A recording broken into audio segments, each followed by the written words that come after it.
Just over a month ago, the NFL season concluded as the Kansas City Chiefs defeated the San Francisco 49ers in Super Bowl 58. Before the final piece of confetti fell, the 49ers joined the 30 other teams previously eliminated from Super Bowl contention and turned their attention towards the 2024-25 season. Now, with all 32 teams on the same page, the NFL Combine over, and everyone's favorite oxymoron getting underway, that being the legal tampering period, free agency is heating up. Welcome back to Penn State Sports Night. I'm Justin Ciavolella. Tonight, I'm alongside Nolan, Collery, and Ashley Mascaro as we put on our front office hats to react to the biggest moves thus far and predict what is still to come. So, Nolan, I'll begin with you. Whether it was a franchise tag, a trade, an extension, free agency signing, which kicked off on Monday afternoon, or at least, they agreed to it, didn't actually go through, not till Wednesday. What has been your biggest move so far this offseason? Now, it's a poorly kept secret, the team that I hold my allegiance to. It is the Pittsburgh Steelers. And you know what? Steelers country.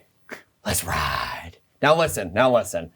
I'm going to make this as far away of a homer pick as I possibly can. This is the prime example of a low-risk, high-reward situation for the Pittsburgh Steelers. And it all boils down to a contract situation. The Steelers are paying a veteran minimum $1.2 million for 1 year of Russell Wilson's services. The Broncos will be paying $38 million for Russ to wear the black and gold. Now, just looking at his stats last year, Russ was seen as a poor quarterback, and people will look back and say that he was benched, didn't play the last two games. That's because they didn't want Russ to get injured, because that would activate a stipend in his contract that would get him paid even more money than he's already being paid. Russell Wilson threw 26 touchdowns last year compared to Kenny Pickett's 13 in his entire career. This was a home run move for the Steelers, and even if it doesn't pay out, they can get rid of him next season, no problem whatsoever.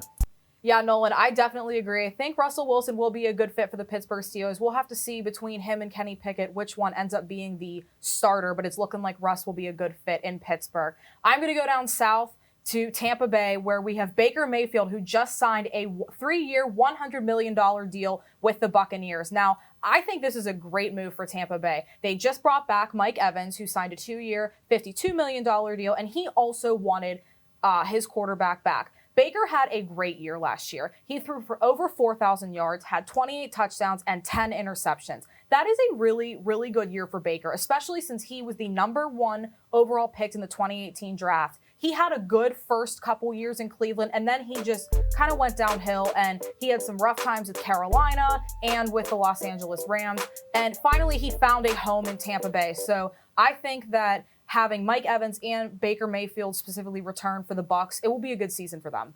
Yeah, I'm a fan more of the Russell Wilson move for the Steelers because, like you said perfectly, Nolan, low risk, high reward potentially for the Steelers. As for Baker Mayfield, I mean, it's a high risk, high reward, $100 million locked up into him. Plus, we've seen in the past, he has a good year, then he falls off. That's what got him to Tampa in the first place. They lost some staffers as well over the offseason, other teams. So that's a little concerning for Baker. I would personally say, though, Chris Jones, in re-signing with the Kansas City Chiefs, they won that Super Bowl because of their defense. And who was the leader of it? Chris Jones. He's arguably one of the better or best defensive players in the league, especially considering Aaron Donald has started to fall off a little. I think the Chris Jones move is arguably the biggest one so far. And there's been a lot of big ones. And speaking of some big moves, there's been a lot already, but we're going to do some predictions. And before I ask you for your predictions, I'm going to say, please don't clown us, because these are at the time of the recording. That being said, we had to change our script. We had to change our graphics at least 5 times before coming here tonight. So I'll kick it off with Ashley. Ashley, at the moment,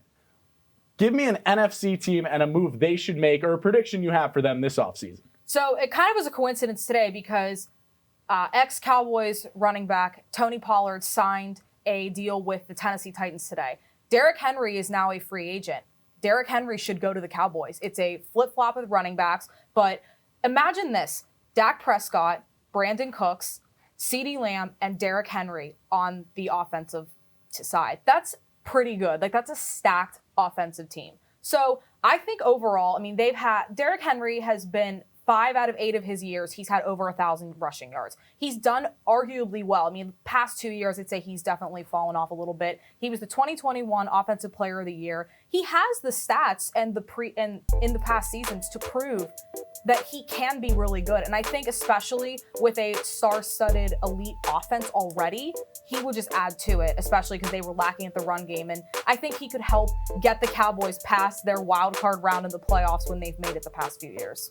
Yeah, I think that's a pretty reasonable pick. I want to go to the Pacific Northwest. Team that's done some weird stuff leading into the offseason. The Seattle Seahawks have made a ton of cap cuts, most notably looking at Jamal Adams being released. But Mike McDonald leaving the Baltimore Ravens, heading to Seattle for that head coaching gig. Defensive-minded guy, was a defensive guy both in Baltimore and Michigan, where he worked under the other Harbaugh brother.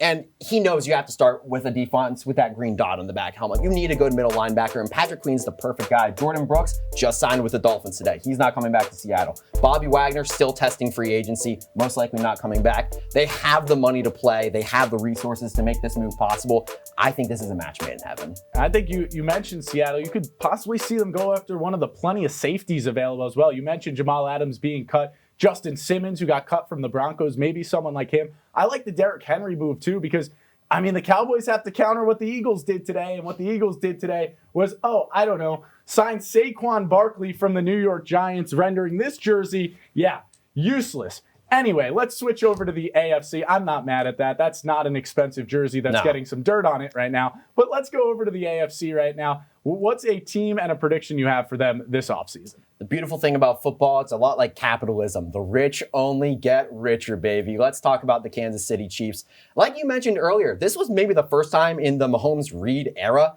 that a Chiefs team was carried to the Super Bowl by its defense. And where does that come from offensively? Where do the problems come from? It was in the receiving game. Chiefs receivers led the league in drops at 44, and there's a guy still out there that I think is a reasonable fit. That's Calvin Ridley. Played very well with the Jaguars last year, coming off the suspension he had with Atlanta. The Jaguars decided to use their franchise tag on outside linebacker Josh Allen. Personally, I think that was the correct move. So Ridley doesn't really have a home. Now, because of that Chris Jones contract, the money isn't currently available in Kansas City is the problem. But I think regardless of this move happening or not, there are going to be some casualties happening in Kansas City. I would be shocked if they can keep that entire roster together in the coming week.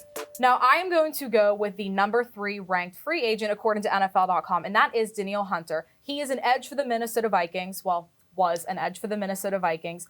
And I think he'd be really good in Buffalo. Buffalo just released and lost Jordan Poyer and a bunch of other veterans. So they are really lacking in the defensive area. And Von Miller has been no help to them whatsoever. So I think they really need to bring in a veteran. Now, Hunter signed a one-year deal with the Minnesota Vikings last summer, and he had a really good year in 2023. He had 16.5 sacks, which is pretty good. So he really was able to show that he is a valuable player and he can knock down anyone. So adding to this Buffalo team who has a pretty stacked offense, I think if they can make both sides even, it'd be pretty good for them. Yeah, and I think you guys both talk about two teams they're tight on cap. That's the thing. That's why Buffalo cut all those players and they were still over cap. As for Kansas City, when you have Patrick Mahomes locked up on his contract and Chris Jones, you're going to have some tough time with cap. So I think really both those teams are going to look to address something in the offseason. My prediction for the AFC prior to the show was Saquon Barkley to the Houston Texans. I think the Texans are still going to do something. It might even have to do with your prediction